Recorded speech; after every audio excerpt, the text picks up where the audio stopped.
अस्सलामु अलैकुम। साथियों, मैं आपके अपने YouTube channel Ahmed Urdu classes से अब्दुल हसीब आपका इस्तकबाल करता हूँ। आइए दोस्तों, आज हम लोग पढ़ें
ये मुंशी के अफसानों का मजमुआ है। किसके अफसानों का मजमुआ है? मुंशी प्रेमचंद के। इसलिए ऑप्शन नंबर सी बिल्कुल सही जवाब। अगला, प्रेमचंद के अफसानवी मजमुए वारदात में कितनी कहानियाँ हैं? पूछा जा रहा है प्रेमचंद के अफसानवी मजमुए वारदात में कितनी कहानियाँ हैं? अलिफ 12, बा 15, जीम 17 और दाल 13। तो दोस्तों इसका जो सही जवाब है वो है ऑप्शन नंबर 4, यानी इसमें जो है अफसाना, इनका अफसानवी मजमू जो वारदात है इसमें कुल 13 कहानियाँ हैं। कितनी कहानियाँ हैं? 13 कहानियाँ। चलिए आगे चलते हैं। अगला सवाल है, प्रेमचंद से पहले अफसाने को किस नाम से याद किया जाता था? पूछा जा रहा प्रेमचंद से पहले अफसाने को किस नाम से याद किया जाता था? मकाला, मज़मून, इंशाइया, रमज़िया। तो दोस्तों अफसाने से, प्रेमचंद से पहले अफसाने को मज़मून से जाना जाता था, इसलिए ऑप्शन नंबर बी बिल्कुल राइट आंसर होगा। चलिए अगला सवाल। अगला सवाल है, ज़मानी लिहाज से कौन सी तरतीब दुरुस्त है? सोज़े वतन, ख्वाबो ख़याल, आखिरी तोहफ़ा, ज़ादे राह। सोज़े वतन, ख्वाबो ख़याल, ज़ादे राह, आखिरी तोहफ़ा। सोज़े वतन, आखिरी तोहफ़ा, ख्वाबो ख़याल, ज़ादे राह। सोज़े वतन, ज़ादे राह, आखिरी तोहफ़ा, ख्वाबो ख़याल। तो दोस्तों इसका जो सही जवाब है वो तरतीब जो है वो ये है कि इन्होंने सबसे पहले सोज़े वतन लिखा, फिर ख्वाबो ख़याल, फिर आखिरी तोहफ़ा और फिर आखिर में ज़ादे राह। तो देखिए इसका पहला ऑप्शन जो है वो बिल्कुल सही होगा, बाकी और तरतीब जो है वो दुरुस्त नहीं है। अगला सवाल, तरक्की पसंद मुसन्निफ़ीन का उन्वान मेरे ख़याल में नाक़िस है, ये किसका एतराज़ है? अली सरदार जाफ़री, प्रेमचंद, फ़ैज़ अहमद फ़ैज़, नून मीम राशिद। तो दोस्तों इसका जो सही जवाब है वो ऑप्शन नंबर बी है। प्रेमचंद ने कहा था तरक्की पसंद मुसन्निफ़ीन का उन्वान मेरे ख़याल में नाक़िस है। अगला सवाल, अदब की बहुत सी तारीफ़ें की गई हैं लेकिन मेरे ख़याल में इसकी बेहतरीन तारीफ़ तनक़ीद हयात है, ये किसका कौल है? आल अहमद सरूर, रशीद अहमद सिद्दीकी, डॉक्टर मुलक राज आनंद, प्रेमचंद। तो दोस्तों इसका जो सही जवाब है वो ऑप्शन नंबर डी है, यानी प्रेमचंद। अगला सवाल, अगला सवाल है, प्रेमचंद का पहला अफसाना दुनिया का अनमोल रतन, दुनिया का अनमोल रतन किस सन में लिखा गया? तो दोस्तों यहाँ देखिए लिखा गया पूछा जा रहा है, इशाअत नहीं पूछी जा रही है, इसलिए इसका सही जवाब होगा 1904, यानी ऑप्शन नंबर 1 बिल्कुल सही जवाब होगा।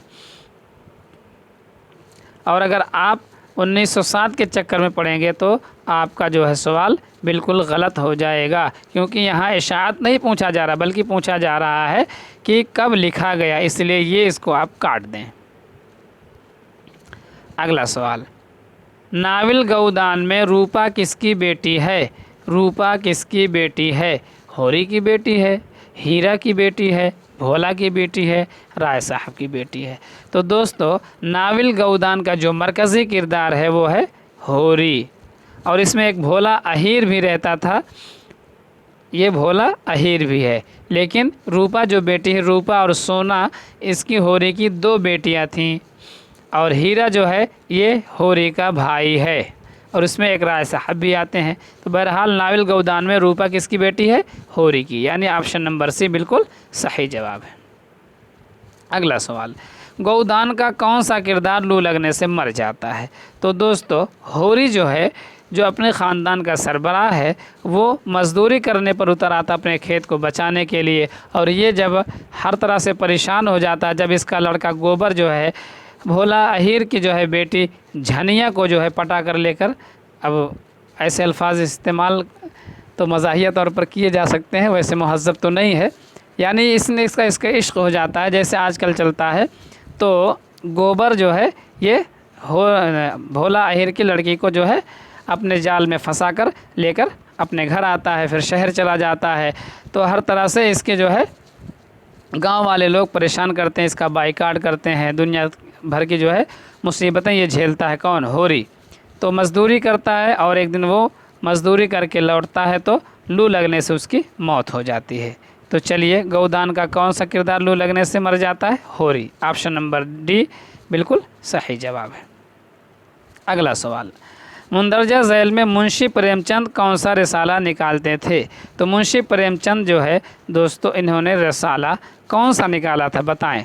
दिलगुदास अब्दुल हलीम शरर ने निकाला था, ज़माना मुंशी दयानारायण निगम कानपुर से निकालते थे, और जो दूसरा ऑप्शन है हंस, तो हंस जो रिसाला है ये मुंशी प्रेमचंद निकालते थे कहाँ से? लखनऊ से, नहीं माफ़ कीजिएगा, बनारस से निकालते थे। और बनारस ही में इन्होंने सरस्वती प्रेस की स्थापना भी की थी, और यहीं से इन्होंने जागरण नामी अखबार भी निकाला था। तो ऑप्शन नंबर बी बिल्कुल सही जवाब होगा। अगला सवाल, मुंदरजा झैल में एक दावा और एक दलील दी गई, उन्हें गौर से पढ़िए और सही ज़ुमरे की निशानदेही कीजिए। दावा, गौदान प्रेमचंद का शाहकार नावल है। दलील, क्योंकि ये प्रेमचंद का आखिरी नावल है। तो दोस्तों इसका पहला आप पढ़ें कि दावा सही और दलील गलत, दलील गलत, दावा सही, दावा सही और दलील भी, और इनमें से कोई नहीं। तो दोस्तों इसका जो सही जवाब होगा वो होगा ऑप्शन नंबर सी, यानी दावा भी सही और दलील भी सही। क्या कहा जा रहा है कि गौदान प्रेमचंद का शाहकार नावल है। क्यों? ये प्रेमचंद का, क्योंकि ये प्रेमचंद का आखिरी नावल है।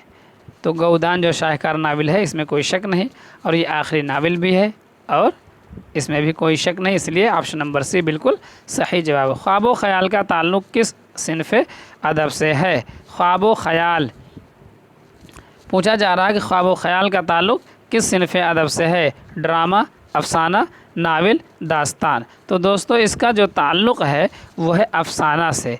किससे है? अफसाना से। बोस्तान ख़याल के चक्कर में न पड़ जाएं, बल्कि ये क्या है? ख्वाब व ख़याल है। अगर बोस्तान ख़याल की बात की जाती है तो उसका वहाँ जो है वो दास्तान है मीर मोहम्मद मुत्तकी गुजराती की। यहाँ क्या है? ख्वाब व ख़याल क्या है? अफसाना से ताल्लुक़ रखता है, इसलिए ऑप्शन नंबर बी बिल्कुल सही जवाब होगा। अगला सवाल, मुंशी प्रेमचंद का नावल असरार मुआबिद किस अखबार में किस्तवार छपता था? तो दोस्तों जावेद पंज, अवध अखबार, उर्दू अखबार, आवाज़ खल्क़।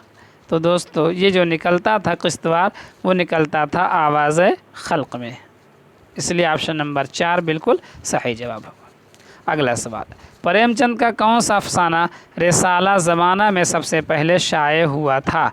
कह रहे हैं रिसाला ज़माना जो कानपुर से इनके दोस्त निकालते थे मुंशी दयानारायण निगम, उसमें जो है कौन सा अफसाना शाये हुआ था? कफन, नजात, और दुनिया का सबसे अनमोल रतन, और सत्याग्रह। तो दोस्तों इसका जो सही जवाब है वो है दुनिया का सबसे अनमोल रतन। इनका जो पहला अफसाना है, उर्दू अदब का पहला अफसाना है दुनिया का सबसे अनमोल रतन। ये किस रिसाले में निकलता था? रिसाला ज़माना में, जिसके मुदीर मुंशी दयानारायण निगम हुआ करते थे, कानपुर से निकलता था। चलिए अगला सवाल, गौदान के किरदार होरी की मौत कैसे वाक़ होती है? नकाहत से यानी कमज़ोरी की वजह से, लू लगने से, कर्ज़ के बोझ से, गोबर के कैद, गैर ज़ात की औरत से शादी करने से। तो दोस्तों इसका जो सही जवाब है वो है ऑप्शन नंबर बी, लू लगने से। लू लगने से होरी की मौत हुई थी। अगला सवाल, ख्वाब व ख़याल का ताल्लुक़ किस सिनफ़ अदब से है? रिपीटेड सवाल है, दोबारा आ गया है, तो इसका जवाब जो होगा वो होगा ऑप्शन नंबर बी बिल्कुल सही जवाब, यानी अफसाना से ताल्लुक़ रखता है। अगला सवाल, 32 सवाल ही थे शायद जी, 1 मिनट। तो 33 सवाल थे आज के सबक में।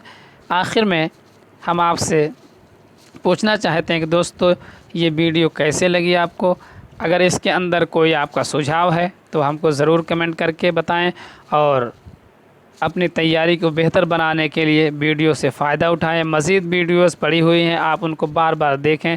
जो न समझ में आए पूछ लें, कमेंट करें, व्हाट्सएप कर सकते हैं, लेकिन कॉल ना करें बराए मेहरबानी। तो दोस्तों मिलते हैं अगली वीडियो में, तब तक के लिए खुदा हाफिज़, अस्सलामु अलैकुम।